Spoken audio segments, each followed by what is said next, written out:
Hi, everyone. Today we'll talk about what to expect for the next few years. This presentation is mainly for grade 9s, 10s, and 11s. So the most important thing is to take responsibility for your future. You should know what your graduation requirements are, how to plan for the next year. Especially for the class of 2022, you should know the key dates, upcoming events, resources, and what your friends have been up to, the graduate profiles of Keystone students, and then we would take a Q&A. OSSD requirements. Ontario Secondary School Diploma requirements are threefold. You need to complete 30 credits. 18 of those 30 credits are compulsory courses. 12 of them are optional. You need to complete 40 hours of community service, and you need to pass the Ontario Literacy Test that is generally taken in grade 10.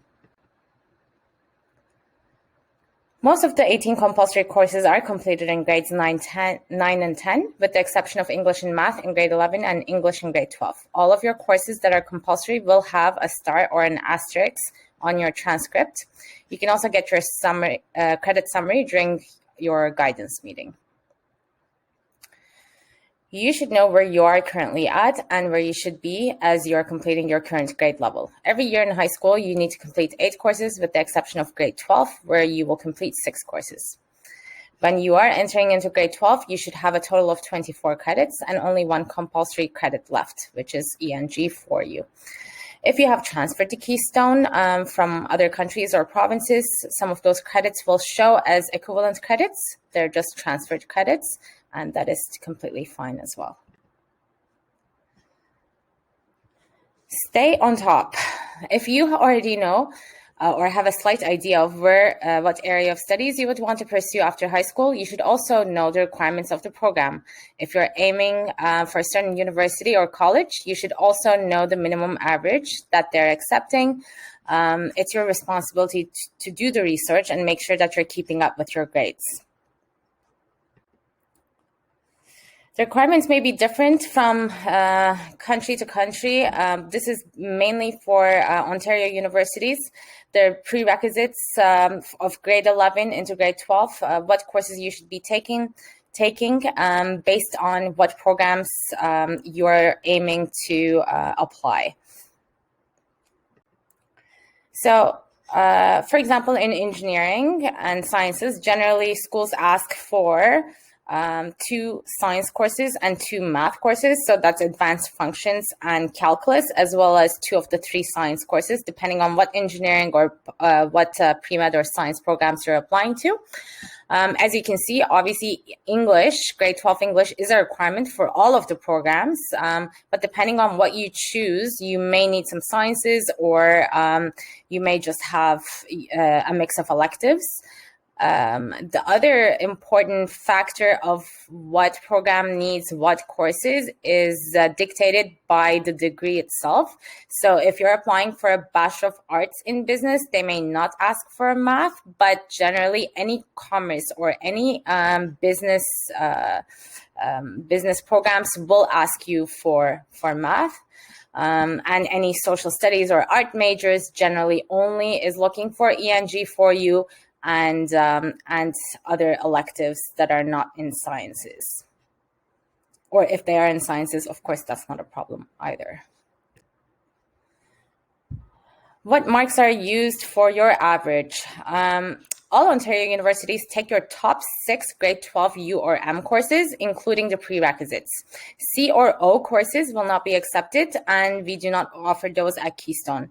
So for colleges, calculations do vary, but they do accept C or O courses. C is actually for college, O is for open. But generally, the way the calculations are done in colleges really vary college by college. I can't really give you the exact calculation method for them, but for Ontario universities, it's your top 6 courses.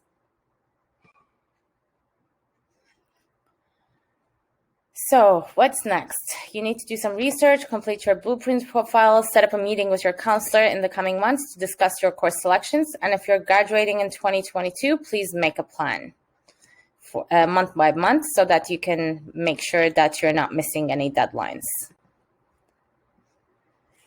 This is a timeline for a class of 2022. You can see in the summer, you should be starting your research. In September, you should be signing up for virtual campus tours and admissions info sessions with universities. In October, OUAC, Ontario University Application Centre, will open and PIN letters will be issued and sent to you. In November, OCAS, the Ontario College Application Centre, will open, and all graduating students will be required to schedule a meeting with the guidance counselor. In December, you should be reviewing all of your applications before submitting, and do not leave them until January for submission. OUAC applications are due on the 15th of January. You cannot apply after this date. This is a deadline, so make sure to complete your applications by December. In February, all CAS applications are due, and the school, Keystone, will submit your semester 1 final marks.